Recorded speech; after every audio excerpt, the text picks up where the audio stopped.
이 말씀의 내용, 특별히 시편 50편은 아삽의 시로 소개되는 하나님의 말씀입니다. 아삽은 다윗이 이스라엘 왕으로 나라를 다스릴 때 성막에서 직분을 수행했던 사람입니다. 그런데 아삽은 이스라엘 백성들이 하나님께서 말씀하신 그 말씀의 내용을 마음에 새기고 그대로 순종하며 믿음의 삶을 살아야 함에도 불구하고 이스라엘 백성들이 언젠가부터 형식적인 신앙생활하는 것을 알게 되었고 그 사실을 가슴 아파하게 생각하며 백성들을 책망합니다. 그리고 백성들에게 얘기합니다. 하나님께 감사로 예배하고 기도하는 생활을 하라. 오늘 우리는 신약 성경에서도 하나님께서 우리들에게 주신 말씀을 알고 있습니다. 너희들이 하나님의 뜻이 무엇인지 아느냐? 라고 하는 하나님의 도전적인 말씀 앞에서 우리는 하나님께서 하신 말씀을 꼭 기억하고 살아야 합니다. 항상 기뻐하라, 범사에 감사하라, 쉬지 말고 기도하라, 이는 너희를 향한 하나님의 뜻이니라. 성경이 우리들에게 이렇게 말씀하고 있기 때문에 우리는 항상 기뻐하고 범사에 감사하고 쉬지 말고 기도하는 것이 우리의 생활이고 그것이 하나님의 뜻에 순종하는 것임을 알면서도 경우에 따라 우리는 기뻐하고 좋은 일이 있을 때만 감사하고 고난당할 때, 문제 있을 때, 어려움이 있을 때만 기도하는 습성이 우리들에게 있습니다. 그래서 평상시에 새벽 기도를 잘 안 나오는 분이 어느 날 새벽 기도 나왔다 그러면 물어봐야 돼요. 무슨 일이 있으시냐고. 평상시엔 새벽 기도 안 나오거든요. 그러나 힘들고 어렵고 문제 있으면 새벽 기도 나와요. 기도해서 은혜를 입어야 되겠죠. 그러나 성경은 우리들에게 쉬지 말고 기도하라고 이렇게 말씀하지 않았습니까? 그런데 오늘 말씀을 상고해 보세요. 감사로 제사를 드리는 자가 나를 영화롭게 하나니 그의 행위를 옳게 하는 자에게 내가 하나님의 구원을 보이리라. 그런데 우리는 살다 보니까 감사를 잃어버릴 때가 참 많습니다. 여러분들은 어떤지 모르겠습니다만 저는 저 자신도 감사한 생활을 하여야 함에도 불구하고 감사를 잃어버릴 때가 참 많습니다. 그러나 이번에 아프리카 선교 여정을 통해서 다시금 감사가 무엇인가를 발견하는 그러한 기회도 됐었습니다. 여러분이 지금 사진으로 보시는 것처럼 인천공항을 출발해서 나이로비 케냐까지 가는 데는 장장 14시간 45분의 비행을 해야 하고 그리고 우리가 가야 할 케이프타운까지는 거기서 다시 야운데까지 4시간 오고 그리고 야운데에서 다시 또 나이로비로 왔다가 거기서 요하네스버그에서 다시 케이프타운까지 하면 장장 한 28시간을 계속 비행기를 타고 가야 하는 일정이었습니다. 그러나 우리의 건강상 무리가 올까봐 이제 나이로비에서 1박을 하게 되었고 1박하는 그 기간 동안 다음 비행기를 탈 때까지 시간에 여유가 있어서 깊은 밀림지대는 가지는 못했습니다만은 케냐의 그레이트 리프트 밸리라고 하는 이 계곡을 둘러보았습니다. 그리고 이어서 나이바샤 국립공원에 잠깐 들렸었는데 거기에 옛날 사람들이 살던 원주민이 살던 그 주거지 흔적이 있었습니다. 저는 저곳을 방문해서 저것을 보면서 하나님 앞에 이런 감사를 드렸습니다. 하나님, 내가 밀림 속에 태어나지 않은 걸 감사합니다. 우리가 세상 살아가는 동안 우리들이 선택하며 살아야 할 일들이 참 많습니다. 그래서 언제나 우리는 현명한 선택을 위하여 노력하지만 우리가 선택할 수 없는 곳이 있습니다. 우리는 우리의 부모를 우리가 선택할 수 없습니다. 또한 우리는 우리가 세상 살아가는 동안 삶의 모든 자유를 누리며 살아갈 수 있지만 내가 태어나는 곳도 선택할 수는 없습니다. 생명을 주신 하나님이 우리 부모를 통해서 우리가 세상에 태어나게 할 때 만일에 하나님이 나를 저 밀림 속에 태어나게 하셔서 저곳에서 살도록 하셨더라면 이라는 생각을 해보니 나라는 존재가 하나님께 감사드릴 수 있는 일이 무궁무진하다는 것을 깨달을 수가 있었습니다. 우리는 함께 살아가는 세상에서 다양한 사람들과 살아가고 있습니다. 그러나 자신의 출생을 선택할 수는 없습니다. 그러기에 우리는 먼저 오늘이라는 삶의 현실에 소극적 감사와 적극적 감사가 있다는 걸 깨닫고, 적극적 감사는 모든 것을 감사할 수 있는 것이지만 소극적 감사는 언제나 남과 나를 비교해서 남보다 내가 좋은 혜택을 누리고 좋은 삶을 살고 있고 그리고 좋은 여건에서 오늘 지나고 있다는 것을 생각하면서 감사드리는 것을 우리는 소극적 감사라고 이야기할 수 있는데, 적극적인 감사가 우리 마음에 없다면 소극적인 감사의 태도를 갖더라도 우리는 아니, 저는 밀림에 태어나지 않은 걸 하나님께 감사할 수 있었습니다. 또한 그곳에 머무는 동안 카메룬 야윈대 교회에서 이제 예배를 드리고 목회자 세미나도 하고 저녁에 보여드리겠습니다만은 그곳 성도의 특별한 요청에 의해서 카메룬 성도의 가정의 신방을 갈 수 있었습니다. 저와 함께 우리 장로님 그리고 성도들이 함께 그 피에로라고 하는 성도의 가정을 방문하게 되었는데, 두 분이 맞벌이를 하는 분이었습니다. 결혼한 이후에 열심히 살면서 돈을 모아서 우리들이 얘기하는 달동네 또는 산동네, 바닥은 진흙으로 돼 있는 이러한 곳에 이제 땅을 마련해서 자기의 집을 장만해서 집을 짓는 것이었습니다. 그런데 아직 집이 완성되지 않았습니다. 우리나라하고 그곳하고 건축법이 다르기 때문에 우리는 준공 이후에 들어갈 수 있습니다만, 그것은 그렇지 않기 때문에 지어가면서, 살면서 지어가면서, 지어가면서 살면서, 살면서 지어가면서 생활할 수가 있었는데, 힘들게 땅을 사고 돈이 생기는 대로 벽돌을 쌓아 집을 짓고 지붕을 올렸습니다. 그런데 허연 거 보시죠? 커튼입니다만 저게 커튼이 아니라 아직 재정이 부족하기 때문에 방은 몇 개가 있는데 방마다 문을 달지 못했습니다.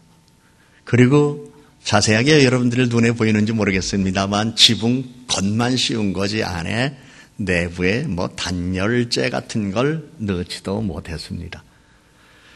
그리고 바닥은 진흙이었습니다. 이런 집에 저희들을 초대했습니다. 그리고 초대한 이유를 들어봤더니 한국에서 목사님이 오셨기 때문에 특별 신방을 받고 싶다는 요청이 있었다는 거였습니다. 내용을 들어보니 부부가 맞벌이 하는데 저 피에르라고 하는 여성도가 학교 선생님이십니다. 그런데 발령을 야운데 도시에서 800km 떨어진 곳에 발령을 받고 2년 동안 그곳에서 근무를 했다고 합니다. 800km라면 정확하게 재보지는 않았습니다만은 아마 부산서 거의 평양 이상의 거리가 되지 않을까. 부부가 이렇게 떨어져서 살면서 2년간을 그렇게 생활하면서 힘들게 모아 이제 집을 저렇게 만들고 그리고 함께 삶을 살아가는데, 보통 원거리 그렇게 떨어진 가정은 정부 당국에서 1년이면 가까운 곳으로 발령을 내주는데, 무슨 이유인지 알지 못하지만 2년이 지났는데도 아직 발령을 내주지 않아서 발령을 새로 내달라고 이렇게 요청한 가운데 있다고 기도 부탁을 하는 거였습니다.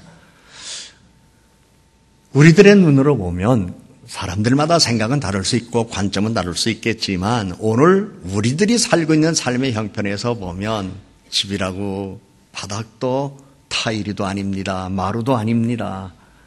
진흙 바닥 그대로입니다. 아직 집도 완공되지 않았습니다. 벽돌로 쌓아만 올렸습니다. 천장도 마찬가지고 문도 제대로 없습니다. 더더욱이 직장에 여러 가지 애로도 있었습니다. 그러나 이제 제가 신방 설교를 하기 전에 내외가 찬송을 하고 싶다고 해요. 그러면서 둘이 일어나서 지금 찬송하는 장면을 여러분들에게 보여드리는 건데, 저는 저분들의 찬송을 통해서 다시 한번 감동을 받았을 뿐만 아니라 은혜를 받았습니다. 그렇다면 저분들이 어떤 가사에 찬양을 드렸을까요? 그 크신 하나님 사랑, 그 크신 하나님의 사랑을 찬양하는데 왠지 우리의 마음이 뭉클해지면서 이러한 환경 속에서도 하나님의 사랑을 깊이 감사하는 저들의 모습 보며 우리는 감사를 잊어버리고 살지 않는가? 하나님이 내게 베풀어 주신 은혜가 너무나 많이 있음에도 불구하고 우리는 원망과 불평 속에서 불만 속에서 살아오는 나날들이 많지 않는가 이런 생각을 하며 오늘 하나님이 우리에게 주신 말씀을 생각해 보게 되었습니다. 감사로 제사를 올바르게 드리는 자, 하나님이 구원의 행위를 그들에게 보여주시겠다고 하신 말씀을 떠올리게 되었습니다. 그런데 이제 예배를 드렸습니다.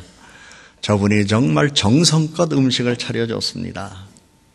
한국에서 목사님과 장로님과 성도들이 오셔서 귀한 걸음을 이렇게 해주셨으니 얼마나 감사합니까? 정성을 다해서 음식을 내왔습니다. 그리고 예배를 마치고 함께 식사를 그 댁에서 하게 되었는데 그들이 정성스럽게 차린 음식 여러분 보이시나요? 생선을 기름에 튀긴 겁니다. 우리나라처럼 고급 식용유가 어디 있습니까?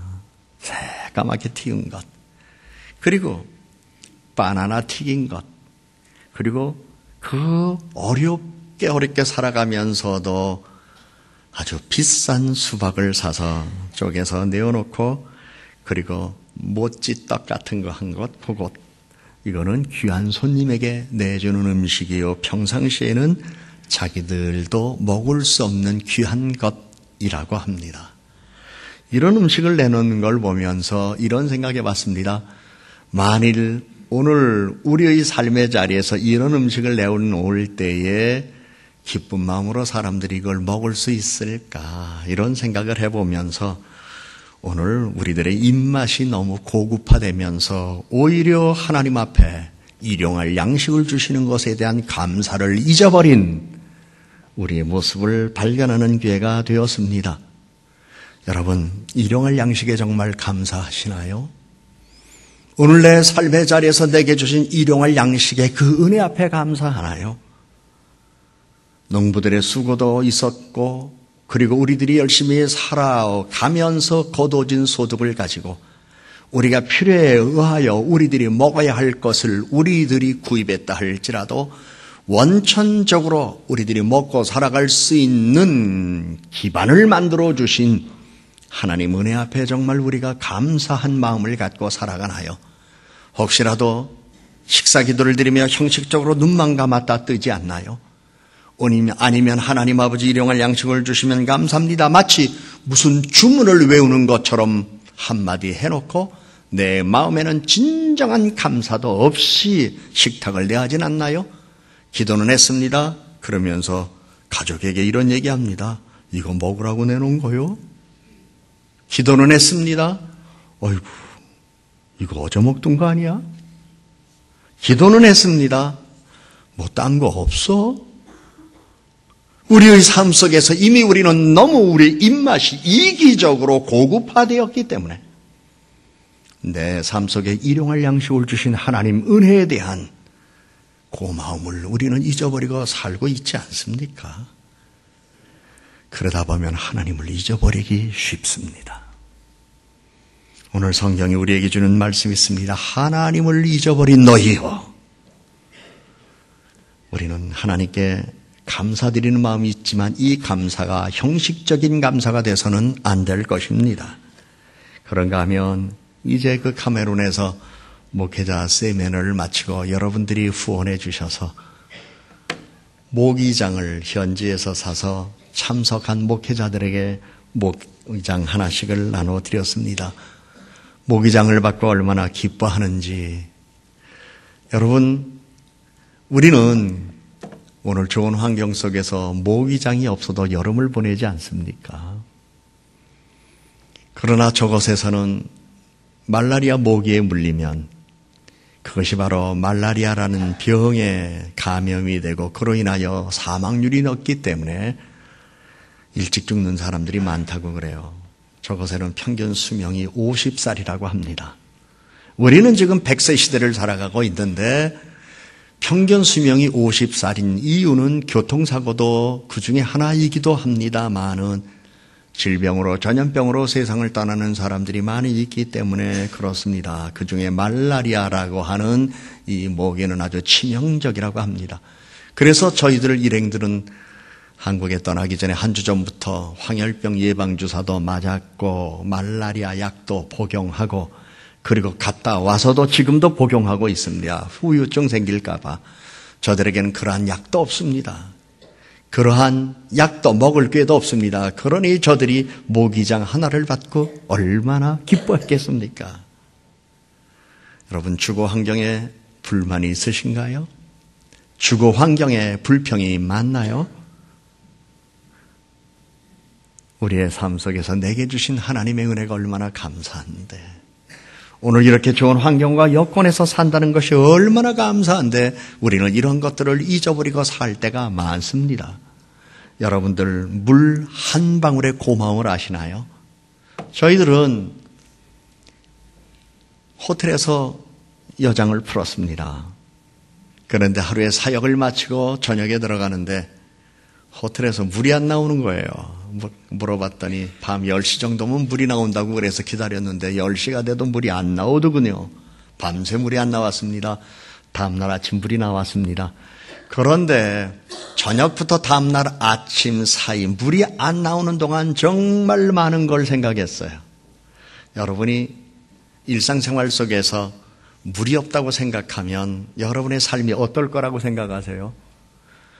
씻지 못하는 건 기본이죠. 그러나 호텔 안에 그 화장실에 물이 안 나오니까 거기에 있는 많은 분비물들이 악취를 풍기기 시작하는데 문을 열고 들어갈 때도 없고 들어갈 수도 없더라고요. 그래서 깨달은 게 있어요. 물 한 방울 주시는 하나님의 은혜가 얼마나 감사한지. 양치질도 못하는 거 기본이고 세수 샤워는 기본이고, 아니 그 악취를 씻어낼 수 있는 물이 없을 때에 우리들이 경험하게 되는 불편함과 어려움은 얼마나 큰가 생각해 보면서, 인간이 물을 만들 수 있나? 비는 하나님이 내리는 거고 하나님이 비를 내려주신 이후에 그 물이 저장되었다가 우리들이 쓸 수 있도록 이렇게 된다는 사실을 생각하면서 우리는 정말 내 생활 속에서 가장 단순하고 그리고 가장 현실에서 피부로 와닿는 삶에 대한 것을 당연한 것으로만 생각했을 뿐이지 우리는 진정한 감사를 모른 채 살아왔지 않나를 생각해 보게 되었습니다. 저나 여러분이 한번 이런 생각을 해보고 싶어요. 물 한 방울에 감사한 적이 있습니까? 우리에게 물을 주신 하나님 감사한 적이 있습니까? 우리는 꼭 장사만 잘 돼야 된다고, 그리고 내 자식이 잘 돼야 되고, 수능 시험을 잘 보고, 그리고 내 사업과 내 남편의 사업이 잘 될 때에만 감사할 수 있어요.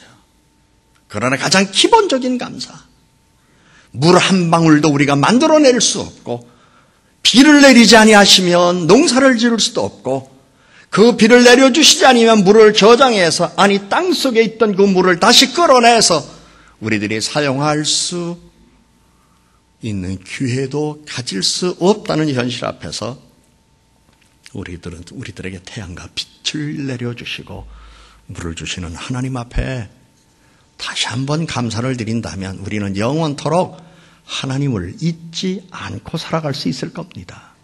우리는 하나님 믿는 사람들입니다. 그러나 이미 우리 마음 안에 이미 하나님이 우리를 떠난 사람들도 많습니다. 왜? 습관과 형식으로만 오고 가는 것뿐입니다. 그래서 성경은 우리들에게 하나님을 잊어버린 너희여라고 이렇게 아삽을 통해서 경고해 줬습니다.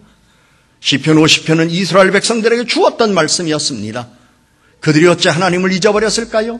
그들은 하나님의 택한 백성이었다는 자긍심도 있습니다. 우리는 하나님으로부터 선택받은 백성이라고 하는 긍지를 가졌습니다. 그런데 어찌 그들을 향하여 하나님의 말씀은 하나님을 잊어버린 너희요, 이렇게 말씀했을까요?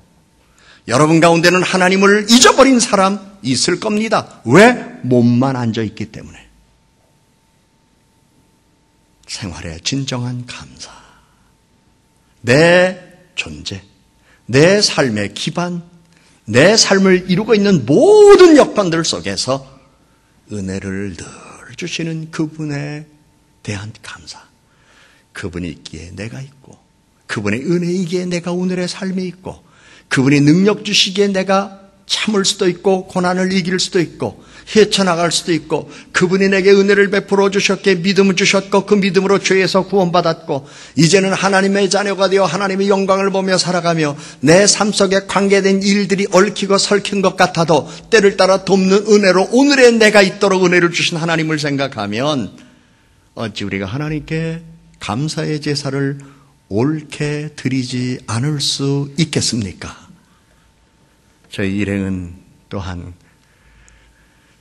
카메룬 주재 대사관을 방문했습니다. 그리고 대사를 만나서 함께 이야기를 나누고 좋은 얘기도 많이 듣고 또 우리 교회가 한 일에 대한 깊은 칭찬도 들었습니다.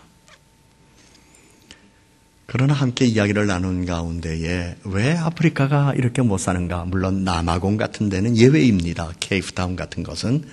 그러나 대다수 아프리카 나라가 왜 이렇게 못 사는가 하는 이야기를 같이 나누게 되었을 때에 경제학 콘서트라는 책의 내용을 인용하면서 관계자가 이런 얘기를 합니다. 아프리카는 정부가 도적입니다.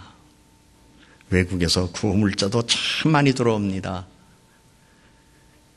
그리고 외국에서 들어와서 기업을 하려고 하는 사람들도 많습니다만 하여간 외국에서 돈 들어오면 정부는 다른 사람 아니죠. 공무원들, 정부 관료들이죠. 높은 직책을 가진 사람으로부터 모든 사람들이 다 그 돈을 빼돌려서 자기의 것으로 만들어서 정부 고위 관료들은 프랑스에 농장도 사놓고 별장도 사놓고 화롭게 가족들은 살고 있습니다. 그리고 여기에서는 직책을 가지고 전부 도둑질만 하고 있습니다. 그래서 백성들에게 돌아가는 거 하나도 없습니다. 그리고 백성들에게 공부할 기회를 주지 않습니다. 우민정책 쓰면서. 그 얘기를 들으면서 저는 아직 우리나라에도 부정과 비리가 완전히 사라지지는 않았지만은 그러나 역사의 변천 속에서 점진적으로 개선해 나가는 가운데 우리 사회가 투명해지고 우리 사회의 부정과 비리가 많이 사라지면서 우리가 함께 살면서 삶의 혜택을 누릴 수 있다는 사실이 얼마나 감사한지 생각하면서 나는 내 조국 대한민국에 대한 감사하는 마음을 가질 수도 있었습니다. 여러분, 우리들이 함께 살아가는 삶 속에서 서로를 생각하며 산다는 게 얼마나 큰 축복인데요. 직책과 지위를 얻어서 그것 가지고 도적질을 해서 자기만 잘 살려고 하는 사람들이 세상에는 많이 있습니다.